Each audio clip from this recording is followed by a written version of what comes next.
എല്ലാവർക്കും പെസഹ തിരുനാളിൻ്റെ ആശംസകൾ. ഇന്ന് പെസഹ ആയതുകൊണ്ട് പെസഹ അപ്പവും പാലും എങ്ങനെ ഉണ്ടാക്കുന്നതെന്ന് നോക്കാം. അതിന് വേണ്ടിയിട്ട് അരക്കപ്പ് തേങ്ങ എടുത്തിട്ടുണ്ട്, 1/2 ടീസ്പൂൺ ജീരകം എടുത്തിട്ടുണ്ട്, കുറച്ച് വെളുത്തുള്ളി, കുറച്ച് ചെറിയുള്ളി. ഒരു 2 മണിക്കൂർ മുമ്പ് ഞാൻ ഈ ഉഴുന്ന് വെള്ളത്തിലിട്ട് വെച്ചിട്ടുണ്ട്. അതുപോലെ തന്നെ അരിപ്പൊടി. ഇത്രയും സാധനങ്ങളാണ് നമുക്ക് അപ്പം ഉണ്ടാക്കാൻ വേണ്ടിയിട്ട്. ആദ്യം നമുക്ക് ഉഴുന്ന് അരച്ചെടുക്കാം. നമുക്ക് തേങ്ങയും ചെറിയുള്ളിയും വെളുത്തുള്ളിയും ജീരകവും ചേർത്തൊന്ന് ചതച്ചെടുക്കാം.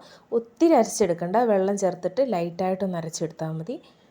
അപ്പോൾ നമുക്ക് അപ്പം ഉണ്ടാക്കാൻ വേണ്ടിയിട്ട് അരിപ്പൊടിയും അതുപോലെ തന്നെ ഉഴുന്നരച്ചതും അതുപോലെ തന്നെ തേങ്ങ ജസ്റ്റ് ഒന്ന് അരച്ചെടുത്തതും ഇവയെല്ലാം ചേർത്തൊന്ന് മിക്സ് ചെയ്യണം. അത് നമുക്ക് മിക്സിയിലിട്ടിട്ട് മിക്സ് ചെയ്യാം.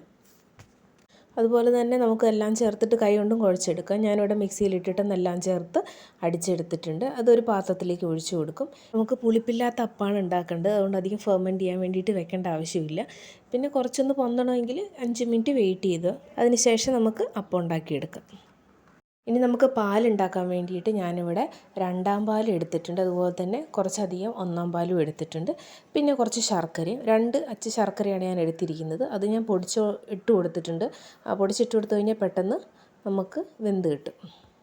പാലുണ്ടാക്കാൻ വേണ്ടിയിട്ട് നമുക്ക് ശർക്കരപ്പാനി, അതുപോലെ തന്നെ തേങ്ങാപ്പാൽ, അരിപ്പൊടി, ഇത്രയും സാധനങ്ങളാണ് ആവശ്യമുള്ളത്. പെസഹ അപ്പം തയ്യാറാക്കാനുള്ള മാവ് റെഡി ആയിട്ടുണ്ട്. ഇനി അത് ഒരു പാത്രത്തിൽ ഒഴിച്ചിട്ട് വേണം നമ്മൾ ആവിക്ക് വെക്കാൻ വേണ്ടിയിട്ട്.